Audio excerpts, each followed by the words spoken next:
All right, Monica, sorry about that, I had to step out real quick. So we left off with your second marriage. Tell me about how that's going right now, and where you tell me everything about it. We got married September '09.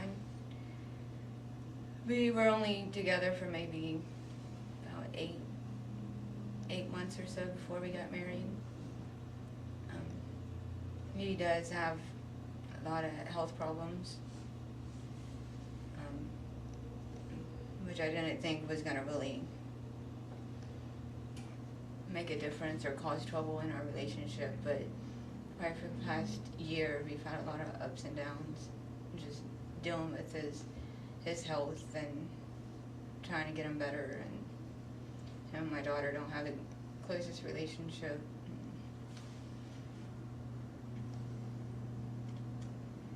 Where's Alan at right now?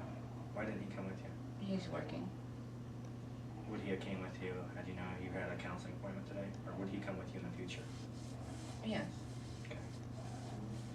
And he said Haley and Alan don't have a very good relationship. No, I mean, they had their moments off and on. You know, my husband's tried to connect with her at times. He doesn't have any kids of his own.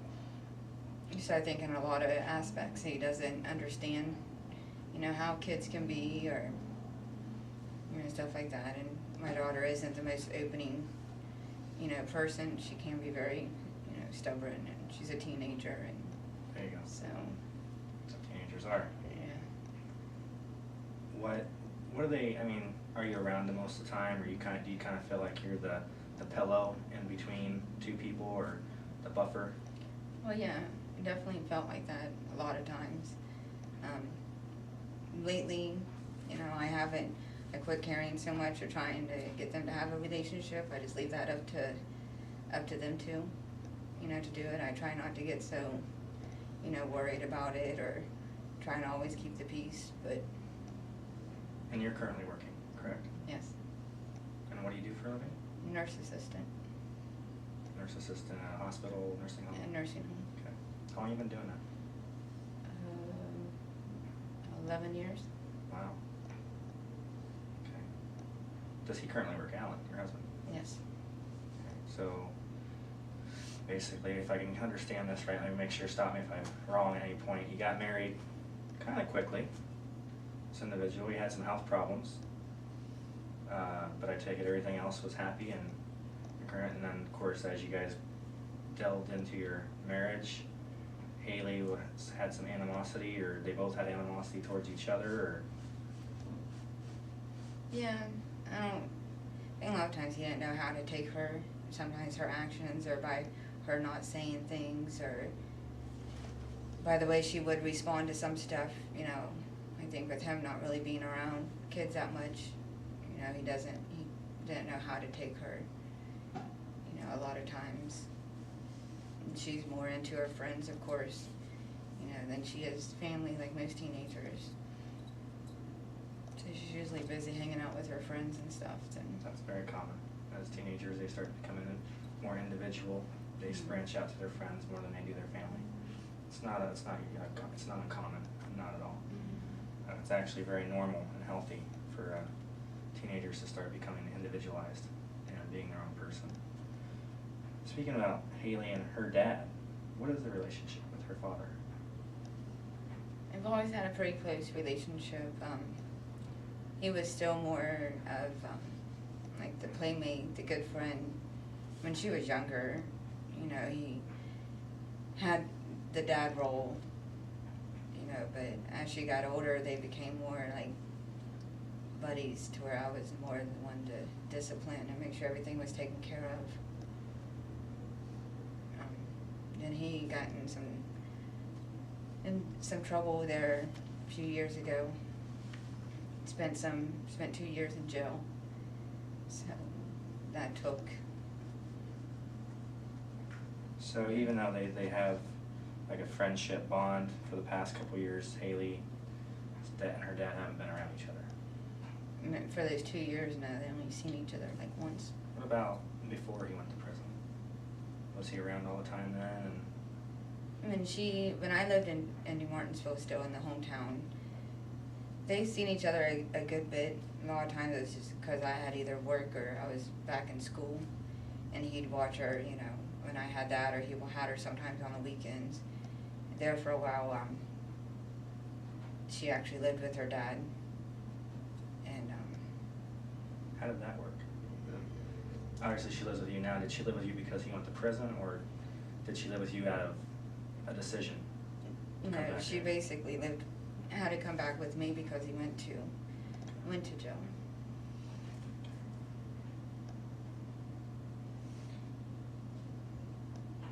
So, Monica, what I'm hearing is a lot from what's going on, what you've been talking to me about is you're the glue that holds the family together. You ever feel like you're getting ripped apart in too many directions? Yeah. You have a triangle, it's like we like to talk about, a triangle. It seems your whole life. You talk about your childhood with your mother, your sister, and you against boyfriend, and he had health problems. Then you go on to talk about, you know, your marriage, and he had health problems, and you know, you felt like you were the one taking care of everything. And I'm getting that kind of again, that you feel that way a lot of times, that you're trying to take care too much, or you're the only one with the responsibility on your shoulders. Is that true or no? Yeah, that's true. I think a lot of it is that's just who I am. I don't really. Well, I can see that in you. And the reason I say that is because you've been a CNA for 11 years, which is pretty much most of your life, working life. So you obviously have a big concern for people's feelings and caring about them. And like I said, it's got to be hard being the only parent, growing up with just one parent, and now being the only parent again. So what would you like to see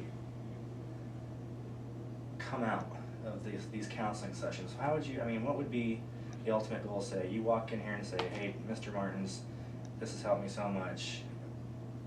Haley's acting this way, or what do you want to have out of it? What would be your final goal to be happy? With me and Haley, I would just want her to be like more understanding, not be so. She can be very selfish. For her to like help out, you know, help out more. Get her to realize, you know, why I'm so hard on her, you know, all the time is because I want her to do good. And Does she have good days, or does she just constantly? she, I mean, she has good days. You know, we do argue a good bit. What do you guys argue about? It does seem like she's always, you know, wanting something, or it has to do with money, or like me and her taxi cab, or, you know, we never like just talk. I mean, she does come to me about a good bit of stuff. I do feel, you know, she's not completely open with me, but I can say she probably tells me more things than what, you know, a lot of other teenagers tell their parents. Okay, hang on one second.